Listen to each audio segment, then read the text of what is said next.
Hello, welcome to another episode of On the Floor with Wayne and Rob. I'm Wayne Highlander with Bona Adhesives. And I'm Rob Johnson with the Bona Training. How are we doing, Rob? Pretty good. Pretty good, Wayne. How are you?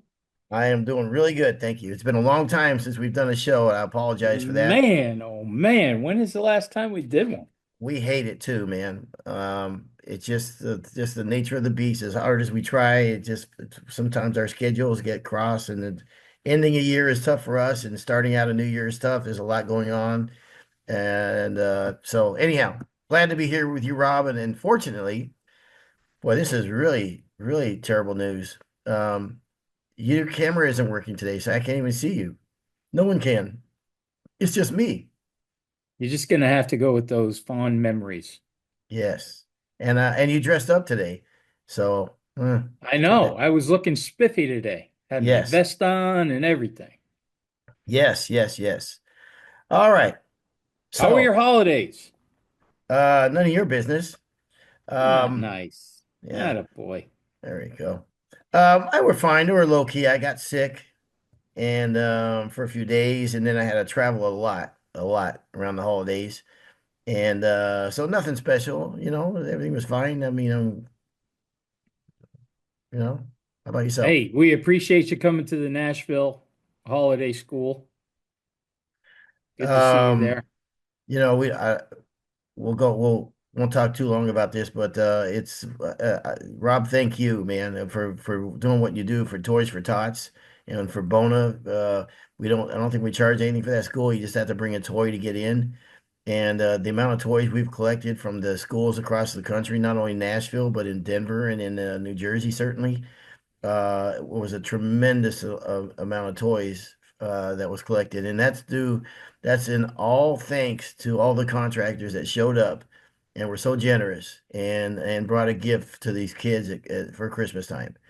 If you think about that, we go to the store, you pick out a gift or whatever, and whatever, but for a kid, what Christmas means, and for a lot of kids that the build up and what have you, and some kids don't have anything, and gosh, I think there's such a disparity. Some kids have so much at Christmas time, and some kids just don't have anything at all. So it's a huge thank you for all the contractors that do that. Absolutely. Um, I'll tell you what these holiday schools are turning into and the feedback that we're getting from everybody.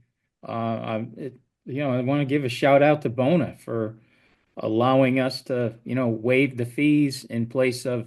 So for the Jersey school, the Jersey Holiday School, and the Nashville Holiday School, we've done Toys for Tots. Now in Jersey, we've done that for a few years, especially thanks to Frank Coppolino for getting us involved with Toys for Tots. And then in Denver, they didn't do Toys for Tots. They did a something for the Denver Food Bank, I think it was, Okay. and lots of donations. And they actually made up some lunches, I think, or something like that. So, um, yeah, Bona's really taking these Mhm. holiday schools to the next level. And I'll tell you, like I said to you before, for me, it's a great way to really get into that holiday spirit. But I think everybody who attends and just giving back a little bit, I think everybody feels the same way. And, I know I've said it 100 times, but to watch guys walking through the door carrying, big giant toys. This year between the two Toys for Tot school, we filled close to six full giant boxes of toys. So Yeah. it's just really it's a great if next year, the especially now with marketing and Bona really behind the idea, definitely look for it next year and try to attend. They're just a lot of fun, a lot of good camaraderie, and we do a lot of cool things too. There is, I mean, what I forget sometimes is there's actually a school going on too. So a lot of good Um, things with this. yeah, and just lastly on this, I mean, we never really talk about. I mean, and Bona doesn't talk about it. They do a lot globally, internationally, but to do something regionally is pretty cool. So for the kids, yeah. All right, moving on. All Uh, right. all right. Okay, knucklehead. We're in the flooring business. everybody that's listening to this podcast, I'm sure if you're not, I don't know why you'd be listening to this podcast. That would be weird, wouldn't it? I guess some random people could come by and not be in the floor business to listen to it. Um, but Oh, my we son-in-law, my son-in-law listens to it. oh, there you go. Yeah. And he's a pharmacist. Well, he wants to be a leader in life. Well, I think what it is he just rats me out to the other family members I make fun of. Yeah. Yeah. Well, that could be too. Yeah. So I got to But watch what I say about family stuff. all right, so we're in the floor business, you and I and everybody else listening to podcasts. But to be successful in any business, I think it's and we'll give credit to this guy who's an author that you and I both saw and a motivational speaker and what have you. And he says something that's very, very interesting to me. He says the wrong way to look at business when you say that you're in the floor business or you're in the food business or what have you, that what you really are to be successful is that you're in the relationship business and You're in the people business. you're in the people business. You're And in the people business. yeah, I think that's very interesting. Completely, if you look at, doing bills, I mean, doing deals just by, the numbers and this, that, and the other is nowhere near as successful as doing deals and networking, what have you, or as thinking yourself as building relationships, um, and how these relationships can define your career and help you excel in your career and what have you, and just I tell you, I know I was guilty of this because I feel like my job was to go in there, do the floors. I wasn't a chatty guy. I was just, get it done and get it done on time and whatever. And that spoke volumes. You know what I mean? I thought Yeah. that was the job. And to a certain extent, yeah, I still believe that. And listen, the end result is the thing that matters the most. But I think the journey to get there, I could have been more of a people person. You know what I mean? More on the relationship side. And the more that I see companies, huge companies that didn't see this, you know what I mean, and how they failed since then. Um, how do you feel about motivational speakers? Where are you at Uh, with that? it depends on on how they approach things. If you come at me real, then I'm interested. You know what I mean? You can get to me, and I like that. I like because it's uplifting. I like things that are uplifting. I don't like downer things. If I can learn something from somebody, I'm all in. Um, but I mean, I've seen I some bad. Because I know some people think that it's kind of goofy. I mean, I've talked to people who don't care too much for a motivational speech or motivational speakers or whatever. So I think sometimes if you approach these things with a negative attitude, you're not going to get anything out of it. Boy, But it's if you just look for something, Mhm. you know, and I think if you look for anything, if anything, if you can get some kind of an edge, if a guy talks for 2 hours and you can come away with one or two nuggets, it was worth it. I mean, you don't have to buy in for the 2 hours or whatever. I mean, the guy we just saw was an hour. I thought, he was great. Mhm. Actually, the whole time I thought he was talking about me, but I can see that. Um, so it's funny you say that because I've done the same thing. I've watched the motivational speaker or whatever, and I'll come away and I think, oh, that's pretty damn good. I really enjoyed that. And then you see someone else, and they go, "What do you think?" And they go, "I don't know." yeah, And it's yes, like that's a reflection on you. You know what I mean? What do you mean? I don't know. You know what I right. mean? If what were you sitting there with a negative attitude or whatever, and you couldn't pick up anything out of this, I don't understand that to me. He said a couple things that I thought were very interesting, and first and foremost, I think is to be elite, to be really really good at anything. It's a mindset and a skill set. And I think that, if you look at anybody that's super, super good at what they do, I think it takes both of them. I think, yes, you have this skill set, but you also have the mindset to be curious and to want to get better and to want to drive and want to win. And and when you own your own business, and a lot of people that listen to their podcast own their own business, it is, you and I know as well as anybody, it can be so hard sometimes to keep driving forward against everything else. You know what I mean? Against all the pressures and the negativity sometimes, and then you don't win all the time and what have you. But I don't know. I think it's interesting. I think one thing I've noticed in life, if I mean, the hardest thing to do is to start anything, to begin something. Um, but once you do that, it's like something magical happens. People get behind you. You know what I mean? People start getting behind you when you're doing something. And I think that's very interesting. I think a lot of people look for someone that to lead and that they can believe in, what have you. So I thought that was very interesting, the mindset and skill set to be really, really good at what you do. Well, a couple things he said that I loved. One of them was people like to buy from somebody they like, which was, I mean, it sounds simple, but you Okay. and I both know some people that don't look at sales in that way. And everybody who owns their own business, whether you like it or not, you're in sales. Okay. I'm going to challenge that one. Go ahead. I All right. figured you would. That's the one point that I think I would challenge. Um, 95% of salespeople think that you need to be likable. You need to be liked, okay, to be successful. All right. Uh, and I'll give you an example. Everybody that really loves to read will say, "Oh, I love my bookstore down the road. Oh, it's a really cozy bookstore, and I go in there, and sometimes I get coffee. And I love to see all the books and everything, and blah blah blah."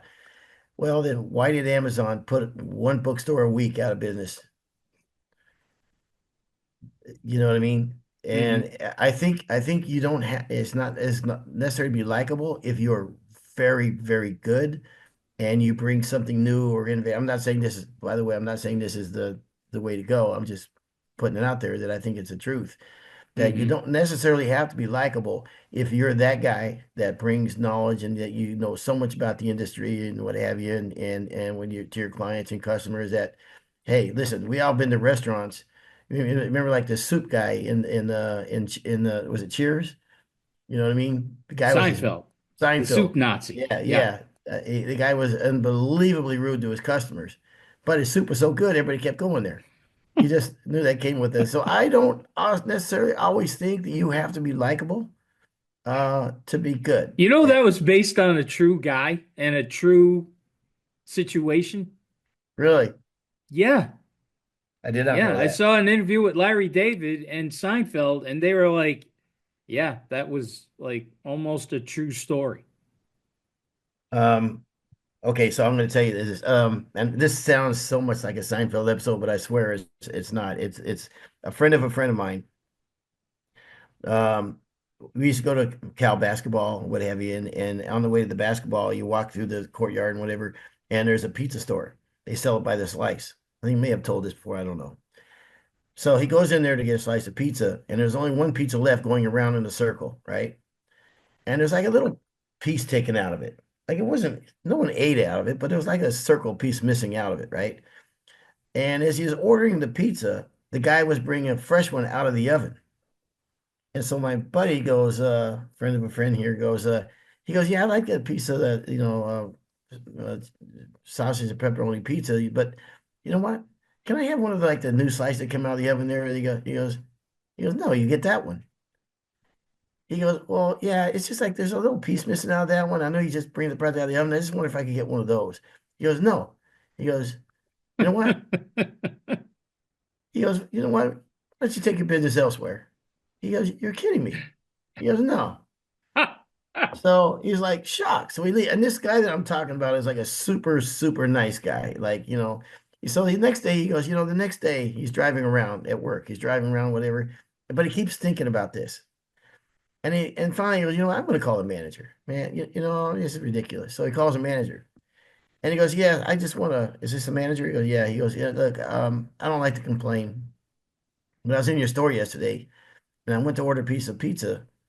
And there was one piece left and he was going around and there was like a piece missing out of it. He brought out a new piece from the oven. I asked if he could if he could, give me one of the new ones.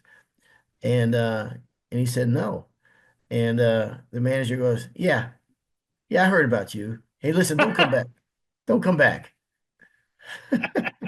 So, Wow. um, Wow.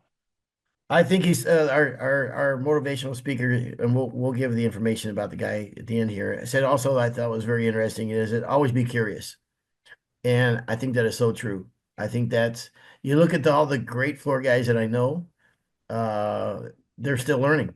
Every one of them, every single one of them will tell you the same thing. They're still learning.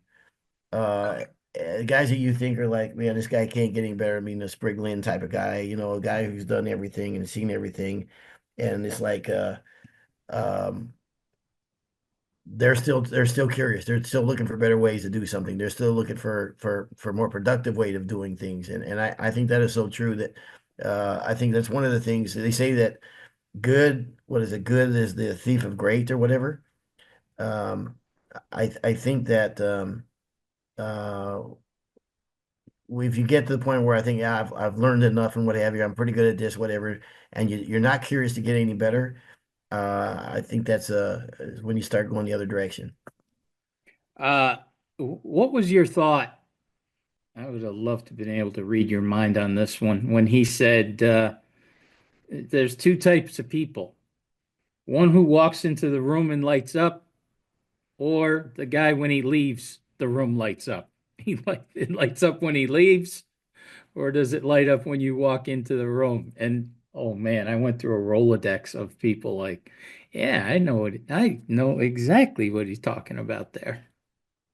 Um, if you're a leader and if you own a company and you lead your guys and what have you, you're going to make an impression on them every day. And I think that you ha you know you also can get in kind of a trap. You're under a lot of stress all the time. You're under a lot of pressure and what have you, and your deadlines and this, that, and the other, and questions and material and ordering and billing and all that. It can be easy to be gruff or kind of be in a negative manner, but yeah, it goes miles. And especially for young people, you can make such an impression on a younger person and make them want to be a better craftsman or a better guy. You know what I mean? Yeah, And absolutely.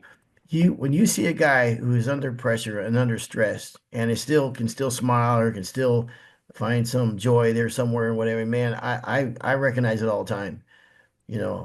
So I think it's important. Um, I also thought he said something that was interesting too, that uh, always be flexible. If it ain't working, pivot. And man, I think that is so true too. I mean, the old adage that you do things the same way all the time, looking for a different result. I think sometimes that's a smart move. I mean, and that to me, I'll give you an example for me, was when I was been jobs and what have you. And smaller jobs, I just I couldn't make any money on the small jobs. The 200 square foot, 300 square foot jobs. You just all sand and finish. Feel like, man, I just can't charge enough to make money on these jobs. And then I started realizing, you know what? On those jobs, I'm either going to turn them down or I'm going to talk them to a pre-finished floor. I mean, I'm a sand and finish guy at heart. I still am. I mean, I always will be. But you know what? Maybe it makes sense on those jobs to do a sand and finish. I get in and out there in a day. And my profit margins went way up by doing that. So I think we fall in love with certain ways or we get in habits of doing things a certain way and what have you. And sometimes shaking it up, man. Recalibrate every year is a chance to do that.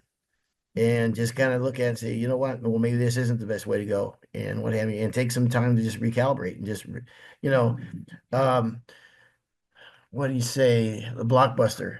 I mean, if you remember a time, Blockbuster was massive. Those flip phones, were massive. I mean, The everybody had one. BlackBerry. Yeah, The BlackBerry phone, yeah, massive. right. And that's two examples of companies that just never changed. They didn't recalibrate. They didn't recalibrate. And at the That that was really good. That was really good, especially when he said, it doesn't matter how good you were in 24. Doesn't matter Mhm. how bad you were in 24. You need to recalibrate and start 25 brand new. So whether you were a winner last year or a loser, you had a tough season or it was a great season, recalibrate, make the move. That made a ton of sense, especially for guys coming off a good year. Um, I I, s- thought that was a really good idea. Take a you know, look at so, everything, recalibrate. Because, like he said, Blockbuster, they were the king, they were the monster. yep. And they were just living on, hey, we did fantastic. We don't have to change a thing. It's funny you say that, even if you did fantastic, about recall, because I looked at it the other way around. It was more impactful for me for someone that didn't have a good year or someone that wasn't doing well. I see a lot of, Well, I think it's easier to calibrate, recalibrate. If you had a bad year, all right, we yeah, got to make some changes. yeah, yeah, But Blockbuster was having great year after great year. They didn't recalibrate. And yep, then they ended up sinking. yep. You're They exactly didn't right. stay with the times. Yep. So I think recalibrating is easy when you had a rough season, but you definitely, if you had a great season, you don't want to just keep doing the same thing. And that's why I thought that recalibrating, that made a lot of sense. One of the thing that's bothered me a lot lately and is kind of sad to me is and I don't understand it and I don't know why. I don't if it's an age thing or whatever, but it's something that I don't quite understand. But I see a lot of younger people that seem like they don't have hope to me. You know what I mean? And I understand the cost of everything. I totally get all that. But I think you have to find joy in something that you do. And if you don't, I think you have to have a purpose in life. And if you're not trying to be the best that you can be, I don't understand why you, I mean, I've always said about floors, if this is just a job to you, man, you need to find something else to do. It's too hard. It's too hard if you don't enjoy it and they're not passionate about it. So you could be an average apprentice, a young kid that's right, I mean, you're kind of just getting a check and you're not really making anything yourself. And then, man, you could turn it around in a year's time. I mean, you could really, it's a mindset. It totally is a mindset. And so let's say you're not making as much money as you want or blah blah blah. But that's part of that's only a part of it. I think you have to enjoy what you do and just be good at something. And I think no matter what, one of the greatest joys in life is being exceptionally good at something. I really believe it, and it takes hard work. It takes failure. It takes a lot of setbacks and what have you. But I think you have to get up every day and think that tomorrow's going to be better than today. And I'm going to get up and I'm going to learn. I'm going to kick ass. I'm going to be because I'll tell you something I've learned and I've seen it myself firsthand in my own life is that it's like somebody's always watching you. They won't tell you. You may not never know. But I've in this role in right now and when I was a flooring contractor, whatever, I think, all right, I need someone to step up. I want to promote somebody. I want someone to be this guy.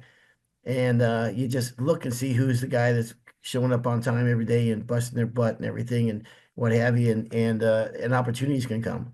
I'll tell you how opportunities will never come. And I'll tell you something as a poor kid that grew up that didn't have opportunities are scarce. They're very hard to come by. And one of the worst crimes that can ever happen to you is an opportunity comes by and you're not ready for it. You weren't prepared for it. I think that's a crime.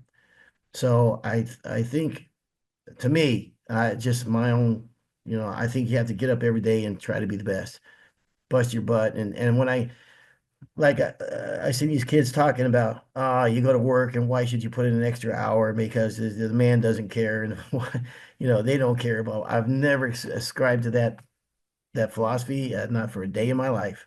And it's not because I'm such a company guy. I owe it to myself to try and be the best. And that might be corny to a lot of people, and I guess it is what it is, but that's the way that I feel about it. So anyhow, Well, the other story that this guy told, and the guy's name, and we'll tell you the name of his book, but the guy's name is Walter Bond. And he started telling a story from the first time he picked up a basketball. And as soon as he started playing and everything, he knew that he wanted to go to the NBA. So 15 years he worked his butt off to get into the NBA. And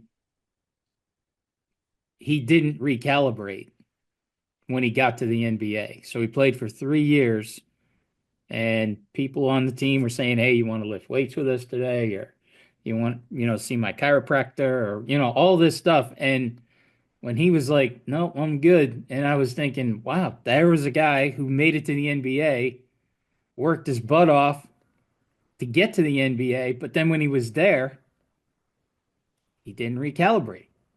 He didn't work enough to stay in the NBA. I mean, hey, he had 3 years in the NBA. Don't get me wrong. I mean, that's unbelievable. You're at the top of the game, but you could tell that he was not satisfied with what he had done. And he knew it was all on him.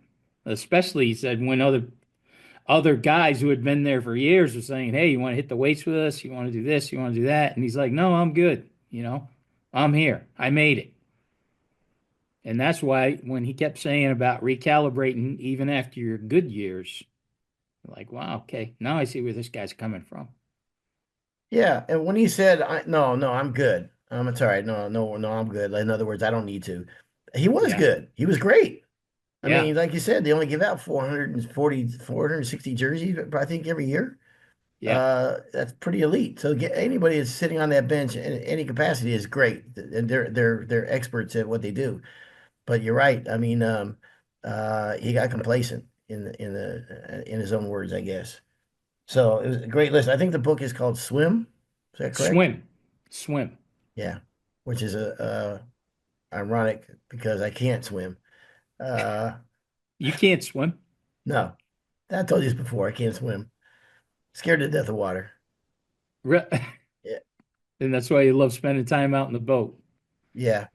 It's funny because I remember my mother-in-law couldn't swim, and she was like 58 years old, and she learned to swim. And at the time I knew her, I was probably 22, and I thought, huh, well, I mean, at 58 years old, I mean, really, why would you want to learn how to swim now? Well, I'm 64 now, and I still would like to learn how to swim. Listen, why don't you take a week off during the summer? Come on up and spend a week with me and the kids, and we'll teach you how to swim. You, you, We you know, we've taught I've taught 30 people how to swim in my life. uh, You'll be easy. yeah, well, so far, no one has mastered it. So, uh, I'll get you to swim. all right, I appreciate Guaranteed. it. You know, I feel a lot what I do when I'm training and when I was coaching hockey and everything. I love coaching. And boy, did he have some great coaching tips. Uh, the timeline of coaching, and I never realized it, but the timeline of coaching, he said, first, build a rapport. Second, which really surprised me, was build confidence in your players. Third was tell the truth. I always thought telling the truth would be right after rapport. But he said, like I said, build confidence. Number two. The third is truth. Tell them the truth, set them straight. And then the fourth is set expectations. And I was like, wow, that was another one that kind of surprised me. I would say the order is pretty important. Yeah, yeah, exactly. You want to tell them the truth right off the bat.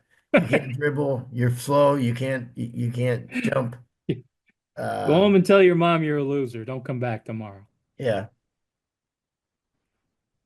So anyhow, like I said, I know it sounds corny. I know a lot of guys would disagree with me or think whatever. I'm not saying this for any other reasons. I believe with every bone in my body. I've always lived my life that way. To me, when you get up every day's got to be better than the day before. Just get up and try to make something happen, whatever. And I think at the end, gosh, especially when you get older, you realize we're really not here that long, and your career is shorter than you think. And you click of a finger, your 10 years have gone by, 15 years have gone by. So if you're going to spend that much time in the trade, you to come out and just be average, to me, it just seems like a sin. Mm. And I'm not saying I'm the best by no stretch of imagination, but I know I feel like I've given my best. Well, Uh, uh, well, no, you know, well, I can you, honestly you, say I you won feel, an award that not a uh, lot of people hear it. There it is. listen, I hear it. yeah, just a There few, it is. whatever. Yeah, Yeah. yeah, Yep. yeah. You never get sick of that. No, you really don't. You never Okay, get sick of that song. no, no. But anyhow, so what else, Rob? Um, Not sure if I agreed. Oh, okay. I know what I want to say. So, at Bona and other things that you and I have done, we've gone through a lot. We've seen a lot of motivational speakers, right? Yep, And I think every single one, they all, they all go it a different way, but man, they all say the same thing about we know what we're really good at. You need to kind of look at what your weaknesses are, write them down, figure them out, and conquer the weaknesses. And I'm like, when you really start, all the guys we've heard, that's one of the big pillars. What is your weakness? You all know what you're going to be really good at. What are you bad at? And what do you need to improve on to keep moving forward like a shark, always moving forward. yep. And I know that's a tough one for you.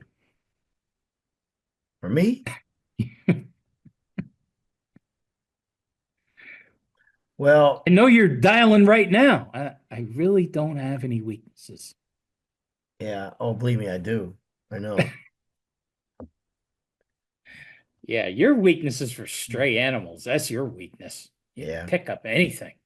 that's crazy. Yeah. Um, Oh, speaking of stray animals, mhm. we had a death in the family. Oh, you're kidding. Nope. My daughter's dog, Dottie. I know I've talked about Dottie on the show before. The ugliest, the ugliest Oh dog. no. Yep. Yep. They had to put her to sleep the other day. It was sad. It was sad. I'm gonna miss that dog. I mean, it was ugly. It had the worst breath you've ever smelled, but that was part of what was going on with her and everything. She had cancer and this and that, and it was tough, but it was for the best. Even the vet said, there's Yeah. really not too much we can do for her. So she stopped over the house with her on the way to the vet, Yeah. to see what the vet thought. So I got a little bit of extra time with Dottie, and I was actually feeding her some cake. I'm like, this could be your Ah, last meal, so yeah. they'll have some cake. So her Well, daughter, my granddaughter, Charlotte, and I were giving her some cake, and but I'll send a picture in so everybody can see a picture. This dog could have been the ugly dog contest, but huh. heart of gold. We're gonna miss her. It's too bad. Well, Yeah. um, I was in the Key West the last few days, and I was at a bar and with some other fellas, and I'll send you a picture of this dog. It was a Chihuahua on the bar that walked up and down the bar the whole night, and she had a little coat on her, and people put dollar bills inside her coat as she walked along the bar like all night long. So, and that was an ugly dog. So, some dogs are out hunting, they're hunters, you know what I mean? Yeah. They're bird hunters. Some dogs are rescue dogs, and there's bomb dogs. This little dog was a stripper on a on a bar. So, A stripper dog. That's a new yeah. one. Oh yeah. All right, Rob. Well, I think we're about out of time here. But so just to recap here, just real quick, recalibrating. You know what? Sometimes it's just time to just take a different direction. Uh, Relationship business, we're not really in the floor business. We're more in the relationship business. More and more I'm around, the more I believe that. Be flexible. If it's time to pivot, Don't be too rigid that you don't pivot. We talked about uh, Amazon, not Amazon, but Blockbuster, Blockbuster. Yep, and the BlackBerry Blockbuster. phones. And what else? I guess that's it. All right. I think the whole recalibrating thing was Be curious. definitely, Yep. yep. Be Yeah. curious, Mindset, recalibrate. mindset and skill set to be elite. And there you go. All right. I'm sure the motivational speaker would have done a much better job than you and I. But that's Hey, just in case, let's throw it out there one more time. The guy's name was Walter Bond, yeah, thank you. and his book is called Swim. Because the whole thing that he's doing is like, everything has to like be a shark type of a thing. But boy, I'll tell you, like I said, I like a good motivational speaker, and this guy is in the top 200. He's in the Motivational Yeah. Speaker Hall of Fame. And man, I don't know what they paid him, but he was worth every penny. So definitely look him up, get his book. We all got the book. Looking forward to reading it. And you know me, I'm not a reader, but every little bit helps, man. Whatever gives you an edge. Yep. And maybe we can get his information and put it on the podcast too if you want to look him up. So well worth it. Okay. Appreciate it, everybody. Thank you for listening. This has been another episode of On the Floor with Wayne and Rob. Please stay tuned for another episode.